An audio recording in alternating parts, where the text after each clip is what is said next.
A brief recap on budget and taxes, and hopefully some of this information is prompting some thought about questions you might have for your candidates.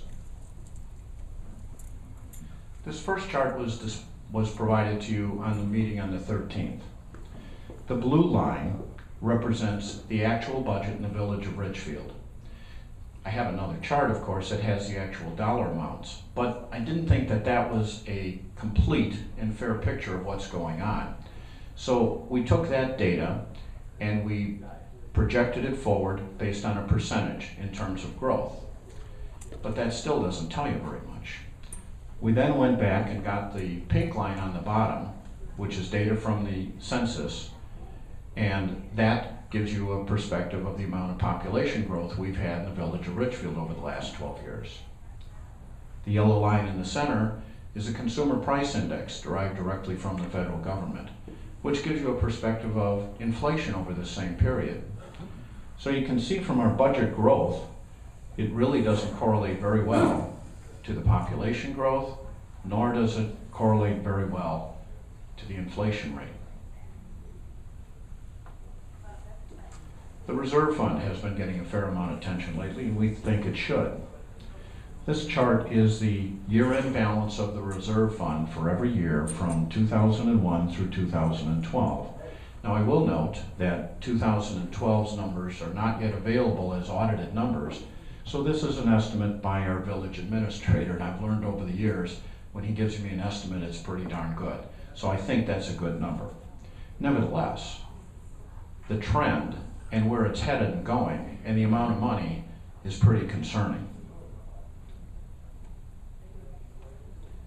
The reserve fund, without going into a lot of details on this, the reserve funds are contributed as a result of revenue that was unspent at the end of every year. For example, if your actual expenses were $1,000 in one year and your actual revenues were $1,100 one year, then what do you do with that $100 at the end of the year?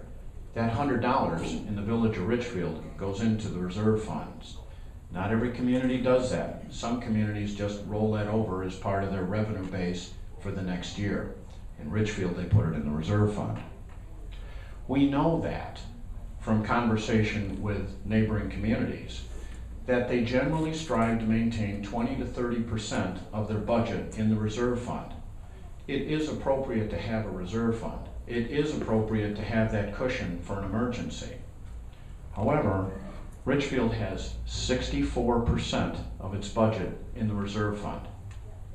That seems like an awful lot to us. Some reserve fund questions for you. Ask why we have 64% of our budget in the reserve fund. If the answer is for unplanned expenses, which is what I've been told, then ask the question, what have you observed over the last 10 years that explains our unplanned expenses that we needed to have money in the reserve fund for? And by the way, how much was it? So the answer to tell you it's for a potential truck replacement doesn't really fly well. A truck replacement is probably going to be in the vicinity of $150,000. That's pretty much a grain of sand in terms of $2.25 million. Ask why we didn't or we couldn't have foreseen those expenses in the budget process. Now I know that our village administrator is working very hard to put together a capital plan, and we applaud that. But the fact of the matter remains, we have an awful lot of money in the reserve fund, and it doesn't make sense to us. Because after all, that's your money.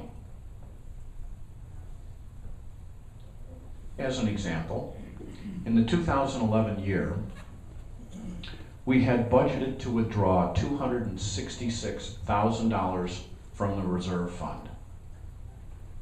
At the end of the year in the audit, we didn't use any of that, zero. Why did we budget to spend $916,000 for road repair and maintenance and only spent $849,000? For the total budget, why was the actual expense less than the planned or budget expense by $291,000. Why didn't we use that money for road repair and maintenance, which we are sorely in need of?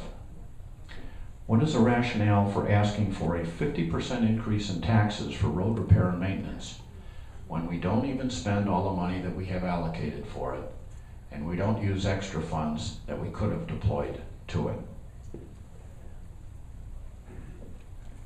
Ask why they continue to grow the reserve fund instead of lowering their budget and lowering your taxes. The reserve fund grew from $772,000 in 2001 to $2.25 million in 2012. That's a growth of 294%.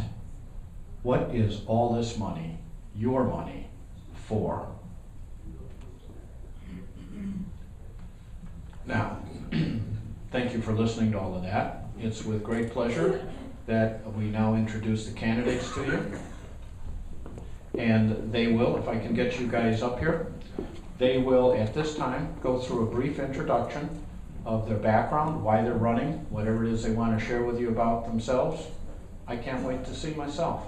Thank you, guys.